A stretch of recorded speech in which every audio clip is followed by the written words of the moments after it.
विद्यार्थियों, इस वीडियो में हम लेकर आए हैं कोशिका झिल्ली से संबंधित महत्वपूर्ण प्रश्न। हमें इस वीडियो में 25 महत्वपूर्ण प्रश्न लेकर आए हैं। इस कोशिका झिल्ली से संबंधित संपूर्ण चैप्टर का हमने अच्छी तरह से अध्ययन किया है और मुझे आशा है कि आपने भी इस पूरे चैप्टर को अच्छी तरह से पढ़ा होगा और मुझे पूर्ण आशा है कि आप इन प्रश्नों को अच्छी तरह से हल कर पाएंगे।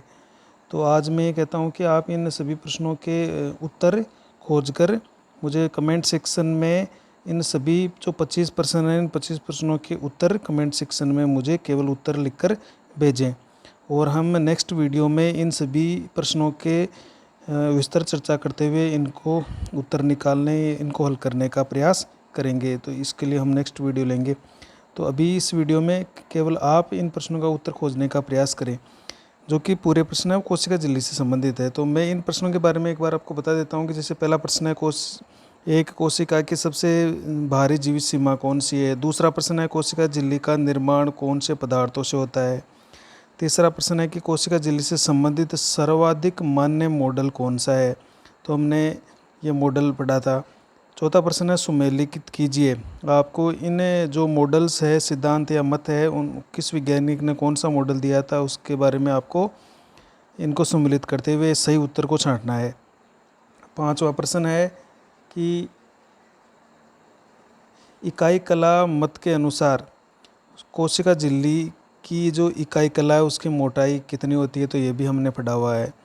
और छठवां प्रश्न हमारा ये है कि कोशिका झिल्ली की तरल प्रकृति किसके कारण होती है। तो आपको इसमें से सही उत्तर छांट के मुझे भेजना है। नेक्स्ट सातवें प्रश्न की अपन बात कर लेते हैं कि सातवां प्रश्न है हमारा कि वसा के समुद्र में प्रोटीन के हिमशैल किसने कहा। कि वसा का समुद्र है उसमें मोज़ेक रूप से प्रोटीन के अणु है वो तैर रहे हैं। तो ये बात किसने कही थी। तो इसका सही उत्तर आपको छांटना है। आठवां प्रश्न है एक जंतु कोशिका झिल्ली में पाए जाते हैं। तो इनमें से कौन से पदार्थ या घटक पाए जाते हैं वो आपको देखने हैं। नौवां प्रश्न है आंतर उपकला की कोशिका झिल्ली द्वारा निर्मित अंगुलिनुमा रचनाएं क्या कहलाती है। तो ये भी हमने पढ़ा था। फिर 10वां प्रश्न है हमारा कि दो कोशिकाओं के बीच पदार्थों का परिवहन किससे होता है। तो दो कोशिकाओं के बीच जो पदार्थों का परिवहन है, जो घुलनशील पदार्थ है या अणु है या जो विद्युतीय आवेग है, उनका परिवहन किस कारण से होता है। तो उसके लिए कौन सा एक जंक्शन पाया जाता है उसको आपको छांटना है। 11वां प्रश्न है कि कोशिका झिल्ली के सक्रिय परिवहन के संबंध में गलत तथ्य है। इसमें आपको गलत तथ्य को चूज करना है। तो इन चारों में से जो गलत तथ्य है उसको छांटना है। 12वां प्रश्न है कोशिका झिल्ली द्वारा तरल पदार्थों के अंदर लेने की प्रक्रिया। तरल पदार्थों के अंदर लेने की प्रक्रिया है। तो इसमें से आपको सही उत्तर देखना है। सेल वोमिटिंग किसे कहते हैं। वोमिट का मतलब होता है जैसे बाहर निकालना या जैसे अपन उल्टी करना कहते हैं।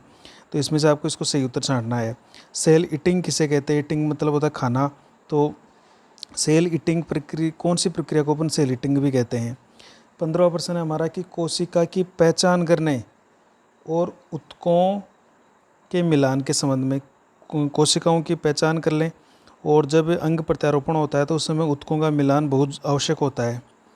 तो उन ऊतकों के मिलान के लिए कोशिका के कुछ घटक है वो महत्वपूर्ण होते हैं, उनको देखा जाता है। तो वो कौन से घटक है उनको आपको छांटना है। ये भी हमने इस तरह से पढ़ा था। 16वां प्रश्न है हमारी कि प्लाज्मा झिल्ली सहायक होती है। तो प्लाज्मा झिल्ली के सहायक का मतलब है इसमें से सबसे महत्वपूर्ण जो काम है वो आपको छांटना है कि प्लाज्मा कोशिका आखिर करती क्या है। और 17वां प्रश्न है हमारा कि पिनोसाइटोसिस को आसानी से कहाँ देखा जा सकता है। पिनोसाइटोसिस की परिभाषा क्या है ये हमने पढ़ा था। और इसको कहाँ पर, इन कौन सी जगह पर हम आसानी से देख सकते हैं। तो हमने ये पढ़ा था कि कुछ है वो फेगोसाइटोसिस की प्रक्रिया दिखाती है और इनमें से एक ऐसी संरचना है जो पिनोसाइटोसिस को दर्शाती है। तो वो इसमें से आपको छांटना है। नेक्स्ट अपन बात कर लेते हैं अपने 18वें प्रश्न की। 18वें प्रश्न है हमारा कि कोशिका झिल्ली में प्रोटीन के कारण पाई जाती है। तो कोशिका झिल्ली में प्रोटीन जो होती है वो क्या क्या काम करती है उसमें से आपको छांटना है। नेक्स्ट हमारा प्रश्न है कि आरबीसी को अशुद्ध जल में रखा जाए। इस आरबीसी की हमने पहले बात नहीं की तो हम ये कह सकते हैं कि आरबीसी है वो एक कोशिका है और केंद्रक रहित कोशिका है, तो इसको हमें आसुत जल में रख दें तो आखिर इसका क्या होगा। तो इसमें से आपको सही चीज़ या सही उत्तर छांटना है। 20वां प्रश्न है हमारा कि कोशिका झिल्ली का अन्य नाम नहीं है। ये इनमें से 3 ऐसे नाम हैं जिनको कोशिका झिल्ली के ही वो नाम है, और चौथा नाम ऐसा है जो कोशिका झिल्ली को नाम नहीं है, तो उसको आपको सही उत्तर को छांटना है। 21वां प्रश्न ये इसमें कि कोशिका झिल्ली चयनात्मक पारगम्य झिल्ली होती है, इसका कारण क्या है। किस कारण से कोशिका झिल्ली चयनात्मक पारगम्य झिल्ली की तरह काम करती है, या अपने सिलेक्टेड किए हुए अणुओं को अंदर और बाहर जाने की अनुमति होती है, तो उसके लिए कौन सा घटक इसके लिए जिम्मेदार है, उसको सही उत्तर को आपको छांटना है।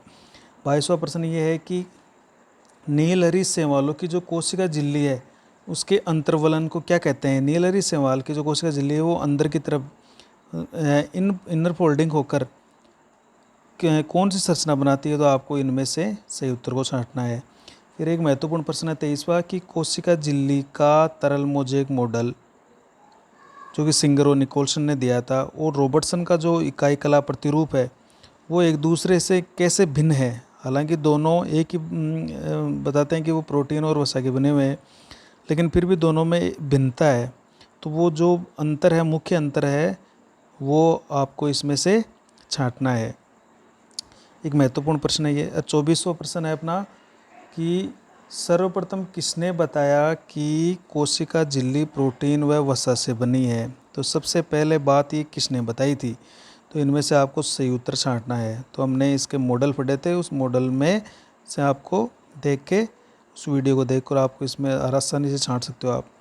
और लास्ट प्रश्न है 25वां प्रश्न की प्लाज्मा झिल्ली में नहीं पाया जाता है, इनमें से कौन सा पदार्थ या कौन सा घटक है, कौन सा यौगिक है जो हमारी प्लाज्मा झिल्ली में नहीं मिलता है।